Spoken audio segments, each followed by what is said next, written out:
The plane's engines were failing. Everyone was screaming. But the quiet girl in seat 14A stayed completely calm. She walked to the cockpit and said 3 words that changed everything. Nobody knew this teenager had a secret that would save all their lives. Before you watch full story, comment below from which country are you watching. Don't forget to subscribe for more amazing stories. The airport was crowded that morning. People rushed through security, pulling suitcases and checking their phones. Nobody noticed the teenage girl sitting quietly near gate 23. Her name was Maya Rodriguez. She was 16 years old, wearing a simple gray hoodie and jeans. Her backpack rested between her feet. To everyone walking past, she looked like any other student traveling alone. Flight 447 was heading from Los Angeles to New York. The plane was a large Boeing 787 with 312 passengers. It was a Thursday in May 2024, and the sky was clear and blue. Maya walked onto the plane and found her seat. 14A, the window seat in row 14. She sat down quietly and placed her backpack under the seat in front of her. "Traveling alone, sweetie?" asked Mrs. Johnson, the older woman sitting in seat 14B. She had kind eyes and a gentle smile. Maya looked up from her phone. "Yes, ma'am. I travel alone sometimes." "Are you visiting family in New York?" Mrs. Johnson asked warmly. "Something like that," Maya replied softly. Then she put her earbuds in. Mrs. Johnson smiled and opened her book. The girl seemed shy. Nothing unusual about her. What Mrs. Johnson could not see was that Maya's phone was not playing music. Instead, she was reading technical documents about aircraft systems. She had been studying planes since she was 9 years old. Maya Rodriguez was not just any teenager. Her father was Colonel Antonio "Falcon" Rodriguez, one of the most respected fighter pilots in the Air Force. He had died 3 years ago in a combat mission, leaving Maya as the only one who carried the family's aviation legacy. The Rodriguez family had been flying military aircraft for 4 generations. Maya's great-grandfather had flown planes in World War II. Her grandfather had been a pilot in the Gulf War. Her father had been a top instructor before his death. Aviation was in her blood. But Maya kept this knowledge hidden. She never told people what she knew. Her father had taught her to observe quietly and act when needed. The strongest warriors, he always said, are the ones who stay calm in chaos. Maya had grown up on military bases around the world. While other kids played games, she studied flight manuals. While her friends watched TV shows, she learned emergency procedures. She knew more about aircraft systems than most commercial pilots, but she never showed it. The flight attendant, Rachel, came by with a friendly smile. "What would you like to drink, honey?" "Just water, please," Maya said politely. "Thank you." Rachel was impressed. Most teenagers barely looked up these days. This girl had excellent manners. As Flight 447 climbed to 39,000 feet, Maya looked out the window. She watched the ground fall away below. The Boeing 787 was one of her favorite aircraft to study. She knew every system, every backup procedure, every emergency protocol. In the cockpit, Captain Daniel Brooks and First Officer Lisa Chen were running through their normal checks. They had no idea that one of their passengers knew almost as much about their plane as they did. 3 hours into the flight, as they flew over Colorado, Maya noticed something that made her heart beat faster. There was a slight vibration in her seat. Most people would not notice it. But Maya had been trained to pay attention to small changes. She pulled out one earbud and listened carefully to the engines. There it was. A tiny change in the engine sound. Something was wrong. Maya looked around the cabin. Other passengers were watching movies, reading books, or sleeping. Nobody else noticed anything. But Maya's trained senses picked up the warning signs. She quietly opened her phone and pulled up the Boeing 787 technical manual. She had downloaded it last year. Under the cover of her hoodie, she reviewed the emergency procedures her father had made her memorize. At 2:15 p.m. Mountain Time, Captain Brooks felt it too. "Lisa, are you getting that vibration?" he asked his co-pilot quietly. First Officer Chen nodded, her eyes scanning the instrument panel. "Engine readings look normal. But something definitely feels off." They were still 2.5 hours from New York, flying over areas with limited emergency landing options. Both pilots felt worry creep in. The situation got bad fast. At 2:21 p.m., a loud explosion shook the cabin. The plane jerked violently to the left. Drinks flew everywhere. Passengers screamed and grabbed their armrests. Maya felt the uneven thrust from the engines. The left engine was failing. While other passengers panicked and Mrs. Johnson clutched her seat in terror, Maya was already calculating. Based on their position over Kansas and the Boeing 787's gliding ability, they had maybe 20 minutes if both engines failed. Captain Brooks's voice came over the speaker. Steady but tense. "Ladies and gentlemen, we are experiencing mechanical difficulties. We will be making an emergency landing. Please remain seated with your seatbelts fastened." What he did not announce was that their left engine had suffered a catastrophic failure. Metal debris had damaged hydraulic lines and flight controls. The plane was becoming harder and harder to control. Rachel rushed down the aisle, her friendly manner replaced by professional urgency. She began preparing passengers for emergency landing. When she reached Maya's row, she expected to find a terrified teenager. Instead, Maya was calmly helping Mrs. Johnson put on her life vest correctly. "Are you okay, sweetie?" Rachel asked, surprised by the girl's composure. "I'm fine," Maya said quietly. "But the man in row 12 looks like he's having trouble breathing. You should check on him." Rachel stared at her. How had this teenager noticed what she had missed? She hurried to check on the man and found him exactly as Maya described, struggling to breathe and clutching his chest. In the cockpit, Captain Brooks and First Officer Chen were fighting to keep their plane in the sky. The engine failure had triggered a cascade of system failures. "I'm losing hydraulics in System A," Chen reported, sweat forming on her forehead. "Backup systems are working, but we're down to manual control." Brooks nodded grimly as he wrestled with the controls. The plane was becoming harder to manage every minute. What neither pilot knew was that their emergency radio calls were being monitored by NORAD Command Center. When a commercial plane reports major distress, it triggers automatic military response protocols. Within minutes, 2 F-22 Raptor stealth fighters from Peterson Air Force Base were launched. Major Rachel, Viper, Santos and Captain Mark, Hawk, Thompson were airborne in under 4 minutes. "Control, Viper and Hawk are airborne," Santos reported as they broke the sound barrier. "Proceeding to intercept Flight 447. ETA 6 minutes. Back on Flight 447, things were getting worse by the second. A second bang, smaller but more frightening, told Maya they now had multiple system failures. She could feel the plane's sluggish response. They were losing altitude faster than they should.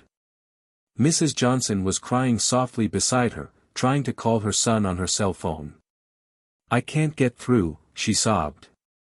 Maya gently took the phone from her hands.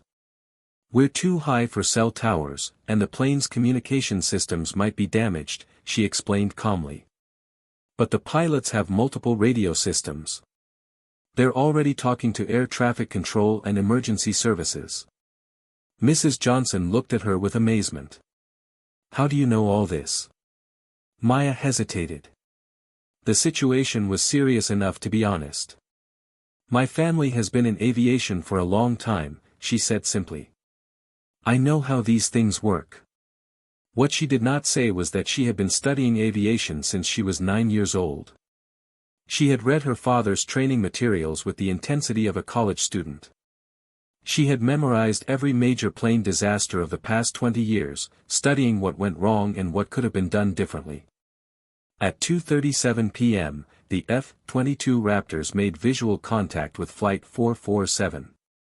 Control, Viper has eyes on Flight 447, Major Santos reported. Aircraft is trailing smoke from the left engine. I can see visible damage to the wing structure. They're in a descent, approximately 28,000 feet and descending. Captain Thompson, flying formation beside her, added, Hawk confirms visual. Aircraft flight path appears unstable. Recommend immediate diversion to nearest suitable airport. The air traffic controller's voice crackled through their headsets. Viper and Hawk, Flight 447 is attempting emergency landing at Denver, but they're reporting multiple system failures. Stand by for updates. Inside Flight 447's cockpit, Captain Brooks was running out of options. Lisa, I think we're going to lose this plane, he said quietly. The hydraulics are failing faster than the backups can compensate. I'm getting flight control warnings everywhere. First Officer Chen nodded as she worked through emergency checklists. Should we declare Mayday? Already did, Brooks replied, his hands steady despite the sweat on his forehead. But I don't think Denver is going to work. We're losing altitude too fast, and the controls are getting worse. It was then that Maya Rodriguez made a decision that would change everything. She unbuckled her seatbelt and stood up. Mrs. Johnson tried to stop her. Rachel shouted at her to sit down immediately. I need to talk to the pilots, Maya said firmly. Her voice carried authority that seemed impossible for someone her age. Rachel moved to block her path. You need to sit down right now. This is an emergency. That's exactly why I need to talk to them, Maya replied, completely calm even as the plane shook around them. I know things about this aircraft that might help. Rachel stared at her. Something in the teenager's eyes made her pause. There was no panic. No fear. Just steady confidence. What could you possibly know that our pilots don't? Rachel asked. Maya met her gaze steadily. More than you might think, she said quietly. My call sign is Falcon. The effect was immediate and powerful. Rachel's eyes widened. She recognized that legendary call sign, even if she did not fully understand its significance. Falcon was a name spoken with respect in military aviation circles.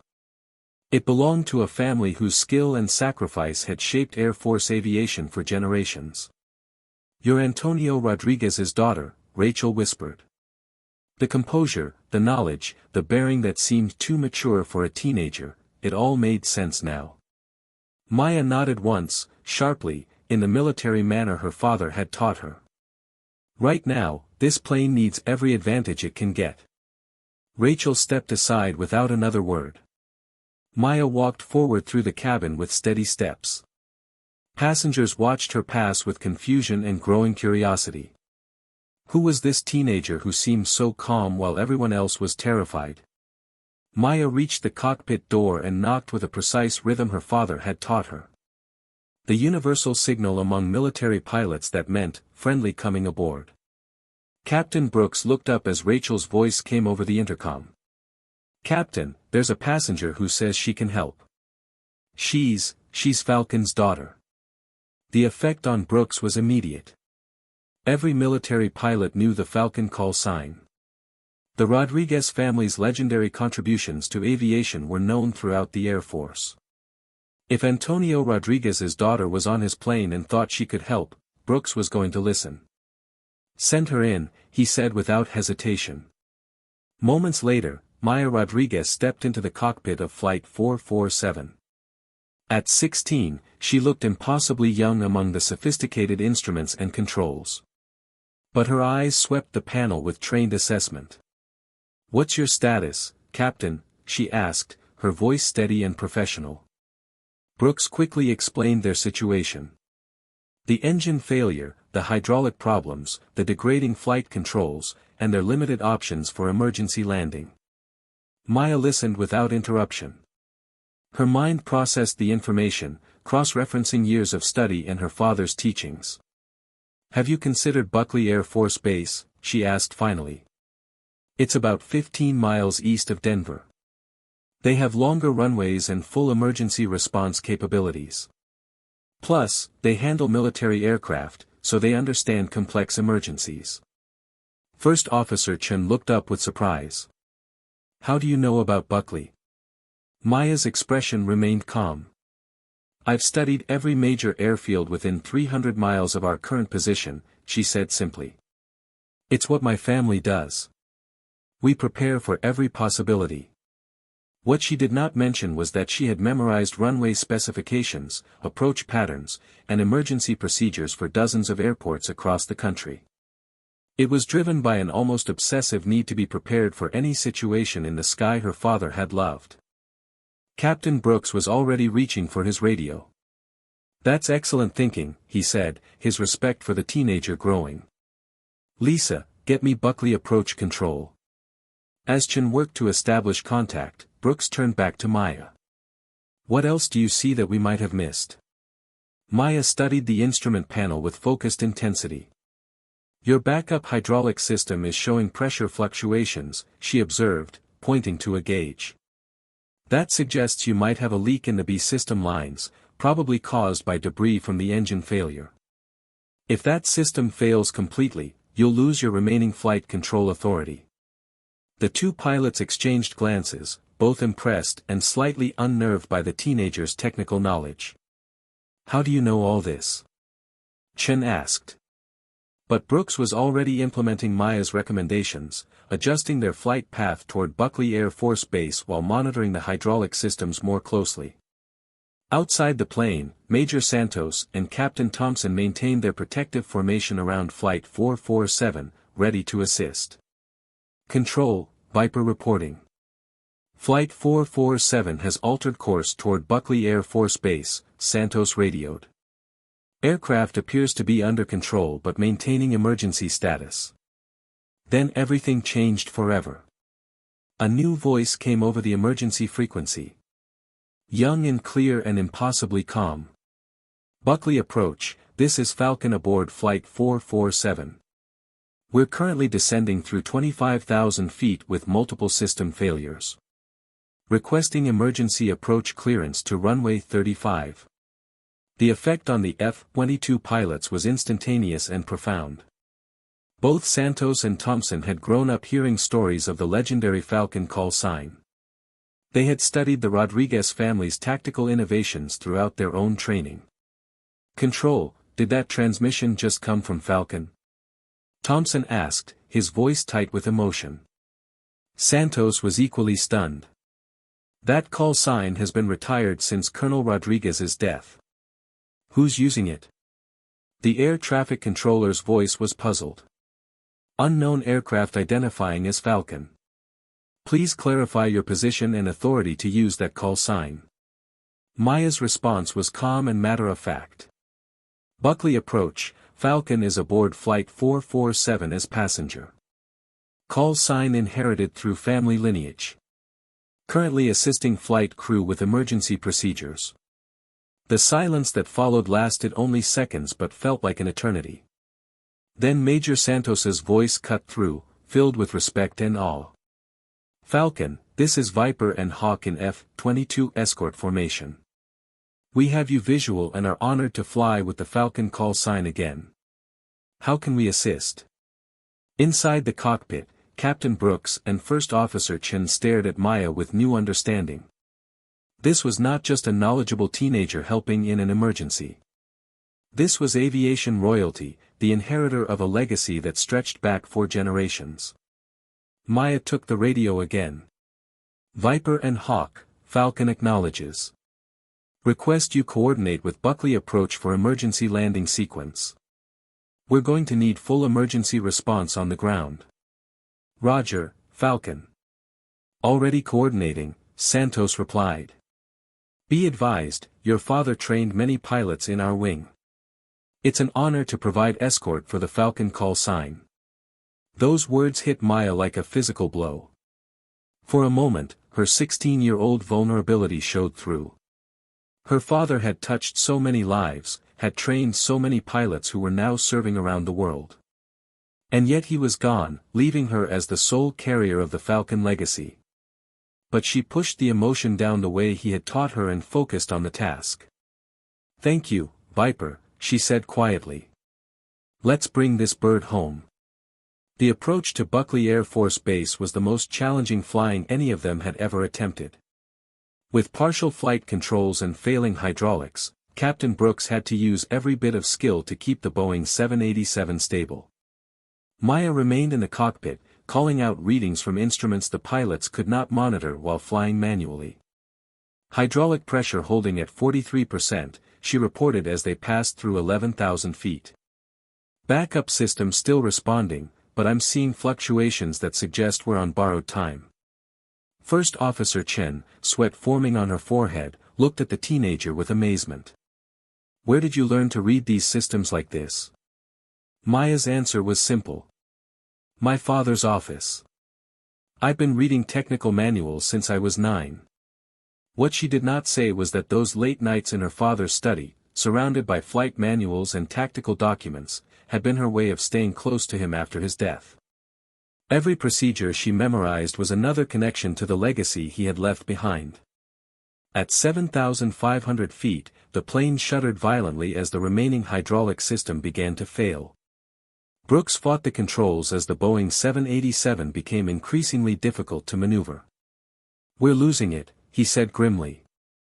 "Control authority is down to maybe 18%. Maya studied the instrument panel with laser focus. Her mind raced through options her father had taught her to consider.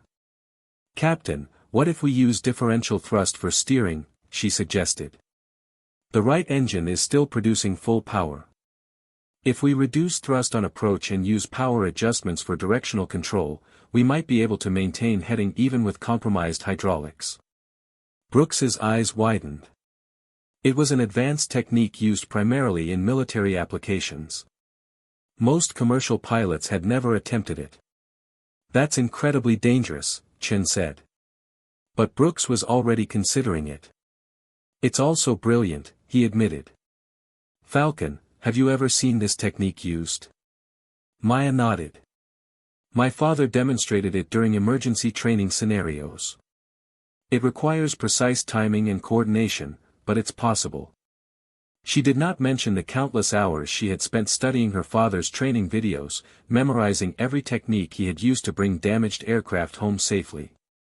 The F-22 escorts maintained their protective formation as Flight 447 began its final approach. "Falcon, Viper here," Major Santos called. "Buckley approach has cleared the runway and positioned full emergency response teams. Fire and rescue are standing by." "Roger, Viper," Maya responded, her voice calm despite the desperate situation. "Falcon appreciates the escort. My father always said that having fellow warriors watching your six makes all the difference." Santos felt her throat tighten at those words. Antonio Rodriguez had indeed been a warrior in the truest sense, and his daughter was proving herself worthy of the Falcon call sign.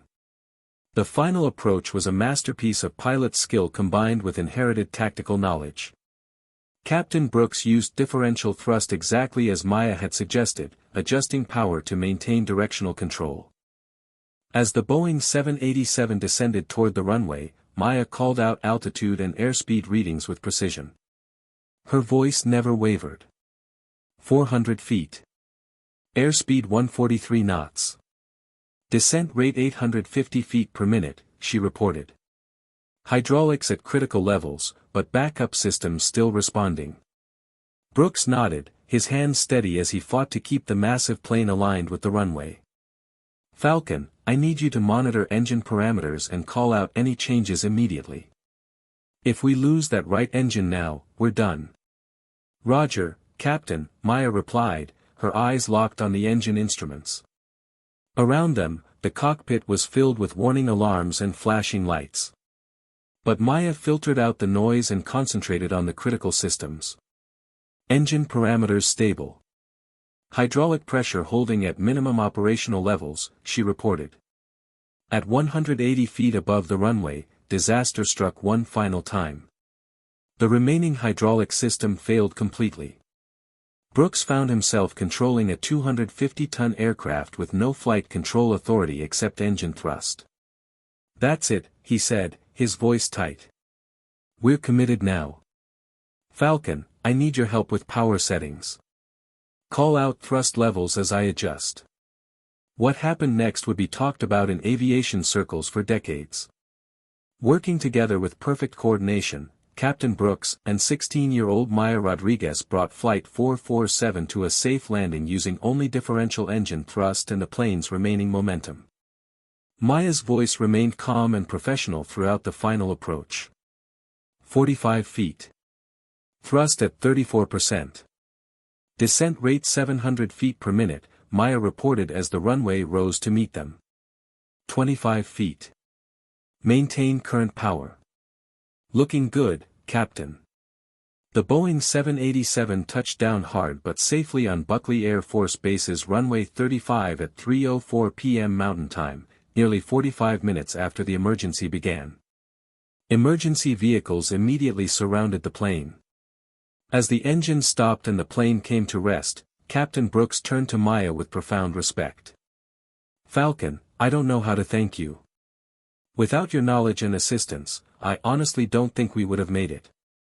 Maya's composure cracked slightly. The adrenaline was catching up with her. "You would have found a way, Captain," she said, her voice softer now. "Good pilots always do. My father taught me that." The passenger evacuation was swift and orderly. Emergency slides deployed and rescue teams assisted everyone off the plane. Passengers who had ignored Maya now looked at her with amazement as word spread about her role in saving their lives. Mrs. Johnson, still shaky, grabbed Maya's hand at the bottom of the slide. "You saved us all, didn't you?" she said, tears streaming down her face. "That quiet girl in 14A. You're not just any teenager." Maya squeezed her hand gently.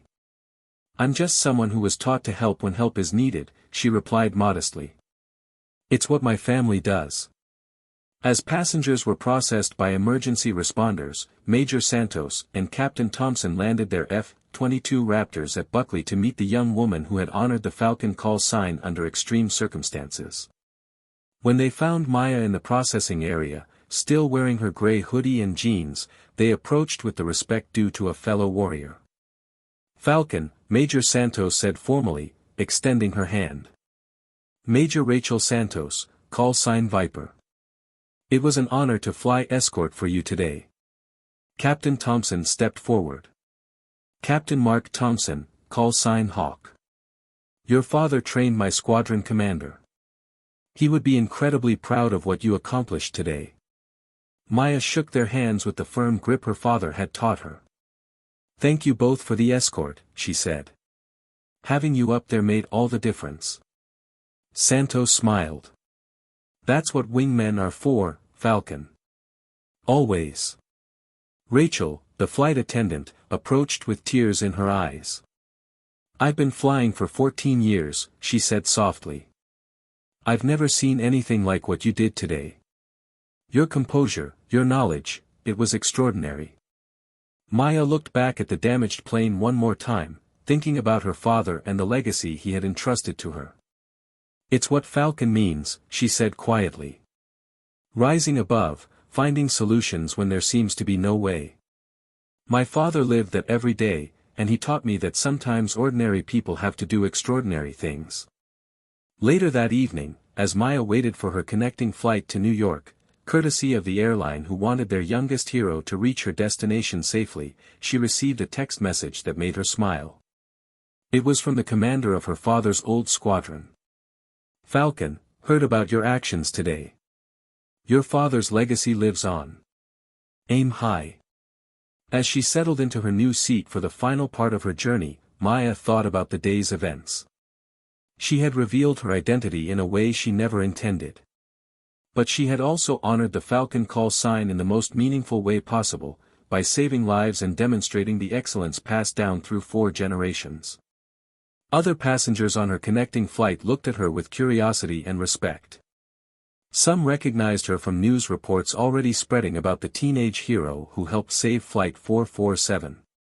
But Maya just put her earbuds back in and looked out the window at the stars appearing in the darkening sky.